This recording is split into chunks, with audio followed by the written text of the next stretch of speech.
Good morning, traders. This is Pierre Wilkie with StartupTrading.com. It is 8:52 a.m. Eastern Time on Friday, July 23rd. Just an update on Dixie. She's still consolidating up here around the highs for the week, just waiting on a date from either the Bulls or the Bears. So looking at the uptrend channel that we've been in, and basically the top of the channel for today would be right around 43.97. The bottom of the channel, which there's no chance we will see today, is down at 42.68, 69, right around in that area. And then keep in mind that we have the title of my video is "Where's the Pullback?" and it's not only talking about the last 3 days, or basically 4 if you go back to Monday, but just since basically noon yesterday for the NASDAQ and the ES. But as we look at right now, we'd be opening up around 77, which will be above here. So we could get up into this area. We could end up riding this trend line higher into the FOMC next week, and we'll just have to see if that's indeed what happens there. Looking at it this way, basically 84.5 is the all-time high. I think we got up to like 83 in the overnight session. So sitting here, back and forth. I'm not really looking for an explosion to the upside today. If we look at, although it's definitely on the table, you need to consolidate some of these levels. Looking at everything except for basically the Russell, who's just in a complete timeout for me because of the meme stocks.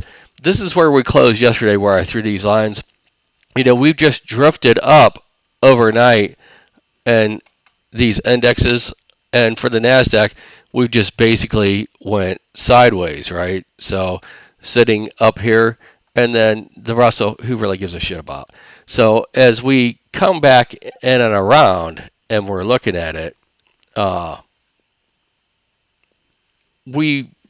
there's a high likelihood, right? We got, traders that have been long since basically noon yesterday for the ES and the NASDAQ sitting there. And then, basically, very similar for the Dow, just sitting there, climbing up. Looking at the overnight session, it's only 16 points, right? And as you can see, we kind of topped off here around 5:30 a.m. Eastern time, and we've just been drifting lower. After the bell yesterday, we had quite a run up higher. I call them salmon run trades, with some help naming some of the guys in the trade room here. But 43.62 quarter up to this 71, 72 is, really that area. The problem, I don't even know if I'm really going to trade too aggressively today. I think we're sitting up here on borrowed time potentially until we get a little bit of a retracement. I don't know how long I want to be in front of the desk today. Honestly, I should have went out and went golfing today or something after looking at this morning. But as we, come back down, there's, amped to be a washout. And it's basically today's trading action could be more of a shit show than anything else. And, you just have to wait up, come back and Monday refreshed. If you, are getting your levels, take them with some good risk and reward in the first, 35 to 45 minutes of today. After that, I would do a one and done. If you, do your technical analysis and you like what you get, stay in it and see if it completes. If you get stopped out, just close it up for the day on the first one, if you ask me.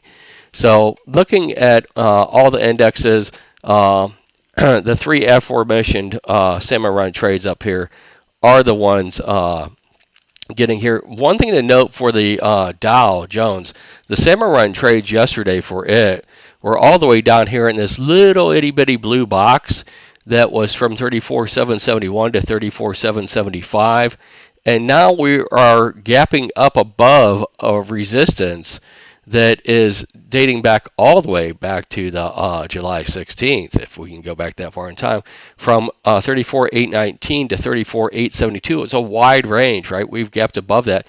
So I would expect now for the Dow, this 34,819 area, to be the floor potentially, right, on a bullish tape, right? Crossing back under that, I think you're just going to wind down and getting very close to unchanged, at least for a test sometime today.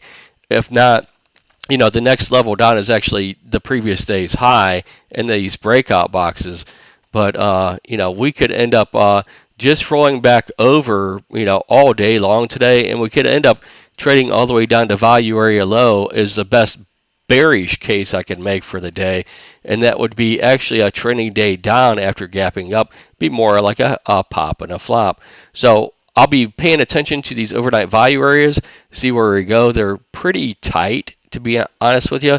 So we'll either get below those, right, and start making some traction, or they'll be the floor of the overnight value area low, and we'll kind of just consolidate inside probably until the euro close before we even decide what we want to do. And if that's the way you want to spend your Friday, we can, right? That's what we do. But I don't know if it's worthy of my time today, to be honest with you. I hope this helps. Sorry that I don't have a more optimistic outlook for positioning, but that's just the way I read it today. Have a great weekend, and I'll be back for FOMC next week. See you on Monday.